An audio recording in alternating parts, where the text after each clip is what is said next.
अस्सलाम वालेकुम स्टूडेंट, आज के इस वीडियो में हम स्टार्ट कर रहे हैं यूनिट 16 जो कि है बेसिक इलेक्ट्रॉनिक्स। इसमें हम डिस्कस करेंगे एक तो बेसिक इलेक्ट्रॉनिक्स क्या होता है, सेकंड हम डिस्कस करेंगे इसका पहला आर्टिकल है थर्मियोनिक इमिशन क्या होता है। चलिए इसमें स्टार्ट करते हैं। सबसे पहले बात करते हैं बेसिक इलेक्ट्रॉनिक्स क्या होता है। बेसिक तो बुनियादी इलेक्ट्रॉनिक्स क्या होता है। इलेक्ट्रॉनिक्स फिजिक्स की ऐसी ब्रांच है जिसके इलेक्ट्रॉनिक्स लफ्ज निकला इलेक्ट्रॉन से, इलेक्ट्रॉन, ठीक है। तो इलेक्ट्रॉनिक्स ऐसी ब्रांच होगी जिसमें हम इलेक्ट्रॉन को डिस्कस करते हैं। इलेक्ट्रॉन जब मूव कर रहा होता है तो इसमें हम करते हैं विच डील्स, जो डील करती है, which deals control of motion of electron by using different devices, ठीक है। देखिए डिफरेंट डिवाइसेस यूज करके हम इलेक्ट्रॉन की मोशन को कंट्रोल करते हैं। जिसमें हम ये सब कुछ डिस्कस करते हैं उसको हम नाम देते हैं इलेक्ट्रॉनिक्स का। तो इलेक्ट्रॉनिक्स फिजिक्स की ऐसी ब्रांच होती है जिसके अंदर हम इलेक्ट्रॉन की मोशन को कंट्रोल करते हैं, उसको स्टडी करते हैं। हम कंट्रोल कैसे करते हैं डिफरेंट डिवाइसेस यूज करके। कौन कौन सी डिवाइस यूज करते हैं हम नेक्स्ट पढ़ेंगे। एक जो होता है ना LCD टीवी, उसमें इलेक्ट्रॉन गन होती है, मतलब ये इस तरह से रिलेटेड होता है ये। तो सबसे पहला हमारा आर्टिकल है वो है थर्मियोनिक इमिशन। थर्मियोनिक इमिशन, देखिए सबसे पहले बात करते हैं थर्मियोनिक की। जो थर्मियोनिक है ना, थर्मियोनिक मतलब थर्मल, और थर्मल मीन हीट, ठीक है। और इमिशन मतलब रिजेक्शन या फिर जिसको हम कहेंगे खारिज होना, ठीक है। मतलब ये है कि हम हीट प्रोवाइड करके हम खारिज करेंगे, रिजेक्शन करेंगे, इमिशन करेंगे क्या, इलेक्ट्रॉन। यानी कि थर्मल यानी कि हीट, आयोनिक मतलब आयन, इलेक्ट्रॉन की इमिशन करना, उसको हीट अप करके, किसी भी मटेरियल कंडक्टर को, मेटल को हीट अप करके उसमें से इलेक्ट्रॉन को रिमूव करना, खारिज करना, दैट्स कॉल्ड थर्मियोनिक इमिशन। ठीक हो गया। अब देखें ये बात है 1850 की। 1850 में बहुत सारे साइंटिस्ट ने इस पर वर्क किया। उन्होंने एक ग्लास ट्यूब ली, उन्होंने इस तरह से, और इसमें उन्होंने ना एक कैथोड या फिर नेगेटिव इलेक्ट्रोड यूज किया। नेगेटिव इलेक्ट्रोड मतलब एक पॉजिटिव होता है, एक नेगेटिव होता है। जो नेगेटिव होता है उसको हम बोलते हैं कैथोड इलेक्ट्रोड यूज किया, उसको सप्लाई दी। तो उन्होंने ये देखा कि इसमें से कुछ पार्टिकल, कुछ रेज निकली है, इस कैथोड से कुछ रेज निकली है इस तरह से, ठीक है, कुछ रेज निकली है, और इन रेज को नाम दिया गया कैथोड रेज। इन रेज को नाम दिया गया कैथोड रेज, कि ये कैथोड रेज है। कैथोड रेज में जो नेगेटिव चार्ज पर होती है, नेगेटिव चार्ज वाली रेज है वो कैथोड रेज को नाम दिया। नेगेटिव इलेक्ट्रोड से रिजेक्ट हुई है, नेगेटिव इलेक्ट्रोड से निकली है। इसके बाद एक और साइंटिस्ट है जिन्होंने 1890 में एक एक्सपेरिमेंट किया जिनका नाम था, बहुत फेमस है, जे थॉमसन। अब जे थॉमसन ने ये एक्सपेरिमेंट किया। उन्होंने यही इलेक्ट्रोड रेज पकड़ी और इनको पास करवाया इलेक्ट्रिक फील्ड और मैग्नेटिक फील्ड से। इन्हीं रेज को, कैथोड रेज को पास करवाया गया इलेक्ट्रिक फील्ड और फिर मैग्नेटिक फील्ड से। E stand for electric field, M stand for magnetic field. तो इन्होंने देखा कि इनमें डिफ्लेक्शन हुई है। इलेक्ट्रोड रेज थी, उनमें डिफ्लेक्शन हुई है, ये डिफ्लेक्ट हुई है। जो कैथोड रेज है ये डिफ्लेक्ट हुए, मुड़ गए किसी साइड पर। अब मुड़ने का मतलब ये था कि उन्होंने फिर ये बताया कि अगर ये, देखिए मैं इसको थोड़ा सा एक्सप्लेन कर देता हूँ कि सपोज करते हैं कि यहां से रेज निकली है इस तरह से, तो इन्होंने क्या किया, यहां पर पहले एक इलेक्ट्रिक फील्ड जनरेट किया। जब इलेक्ट्रिक फील्ड में से गुजारा तो ये जो रेस थी ये किसी एक साइड पर बेंड होगी, डिफ्लेक्ट होगी।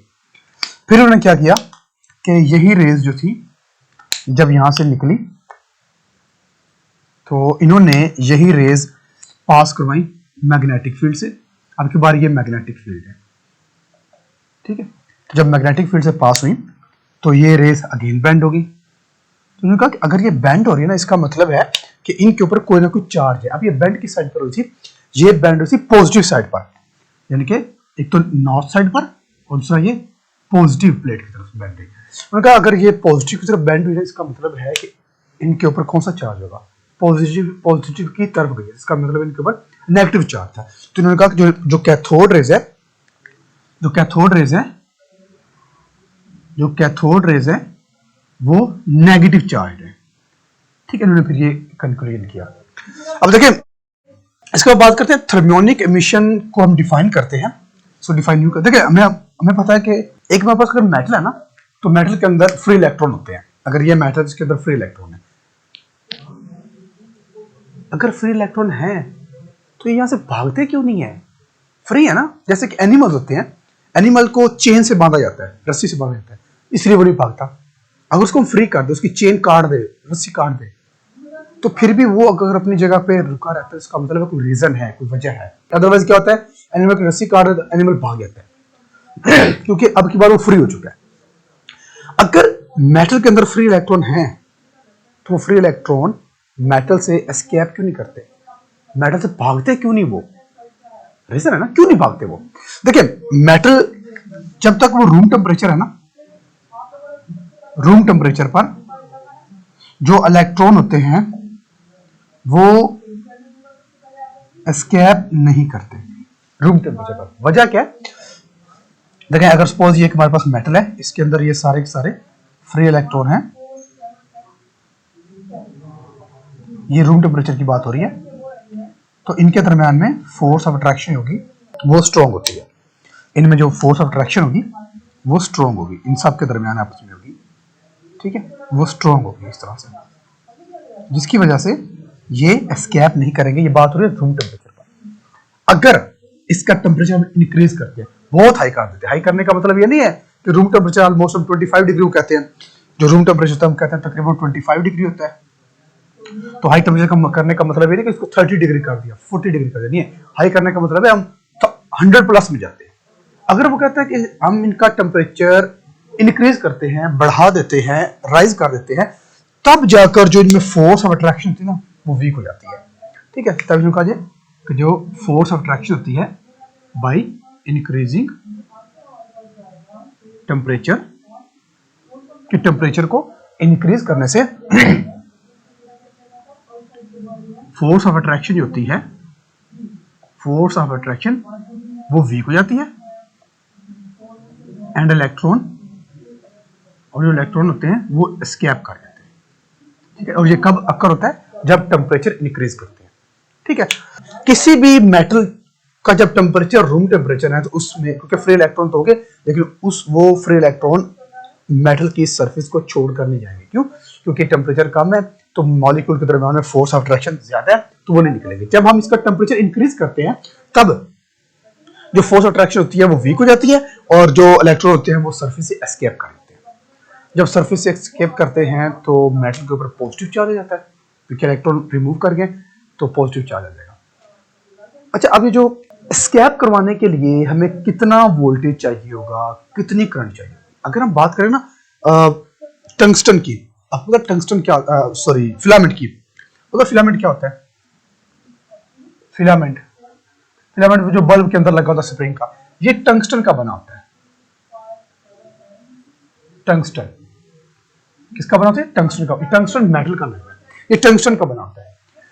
अब अगर हम फिलामेंट की बात करें तो इसमें से इलेक्ट्रॉन को रिजेक्ट करवाने के लिए, इसमें थर्मियोनिक एमिशन करवाने के लिए हमें ऑलमोस्ट 6 वोल्ट वोल्टेज चाहिए होगा, और तकरीबन 0.3 एम्पीयर हमें करंट रिक्वायर्ड होगा। ये चीज याद रखिए, ये आपसे एमसीक्यूज में पूछा जाता है, एमसीक्यूज में या फिर शॉर्ट क्वेश्चन में, ठीक है। एमसीक्यूज या फिर शॉर्ट क्वेश्चन पूछा जाता है कि हमारे पास टिपिकली वोल्टेज और करंट कितना होना चाहिए अगर हमने फिलामेंट यानी कि जो टंगस्टन का बना हुआ फिलामेंट में से थर्मियोनिक एमिशन करवानी हो तो याद रखना है 6 वोल्ट में रिक्वायर्ड होगा, 0.3 एम्पियर करंट में रिक्वायर्ड होगी। ठीक हो गया।